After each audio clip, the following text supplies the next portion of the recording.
Hi நண்பன் நண்பி, நம்ம இன்னைக்கு எந்த படத்தோட ரிவ்யூ பார்க்க போறோம்னா அஜித், த்ரிஷா, பிரபு, பிரசன்னா நடிச்சு ரிலீஸ் ஆன குட் பேட் அக்லி படத்தோட மூவி ரிவ்யூ தாங்க நம்ம பார்க்க போறோம். படத்தோட கதை பாத்தீங்கன்னா மும்பைல கேங்ஸ்டரா இருக்கு நம்ம அஜித்.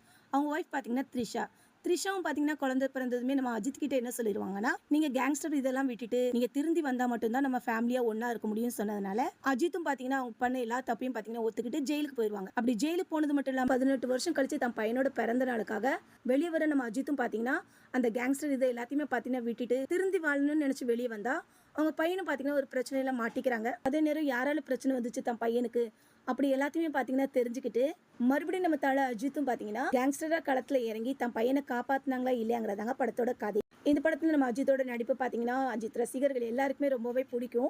அதே மாதிரி படத்துல பாத்தீங்கன்னா ஃபைட் சீன்ஸ்லாம் இருக்கும். அதுல பழைய சாங்ஸ்லாம் யூஸ் பண்ணிருக்க விதம் நல்லாவே இருக்கு.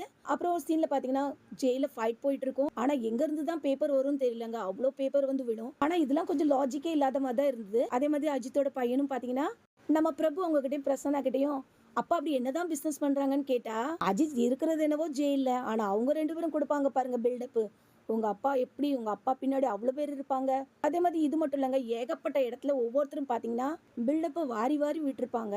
அதே மாதிரி இந்த படத்துல நடிச்ச த்ரிஷா, அப்புறம் பிரசன்னா, பிரபு, இன்னும் இந்த படத்துல நடிச்ச எல்லா கேரக்டரும் பாத்தீங்கன்னா அவங்க கொடுத்த கேரக்டரை நல்லாவே பண்ணிருக்காங்க. அதே மாதிரி ஜிவி பிரகாஷோட மியூசிக் இந்த படத்துக்கு ரொம்பவே நல்லா இருந்தது. மொத்தத்துல இந்த படத்தோட கதையில பாத்தீங்கன்னா லாஜிக்கே இல்லாட்டாலும் அஜித்தோட ரசிகர்களுக்கு கண்டிப்பா இந்த படம் பிடிக்கும். சோ எல்லாரும் இந்த படத்தை பாருங்க. படம் எப்படி இருக்குன்னு மறக்காம கமெண்ட் பண்ணுங்க. கூடவே நம்ம சேனலை சப்ஸ்கிரைப் பண்ணிக்கோங்க.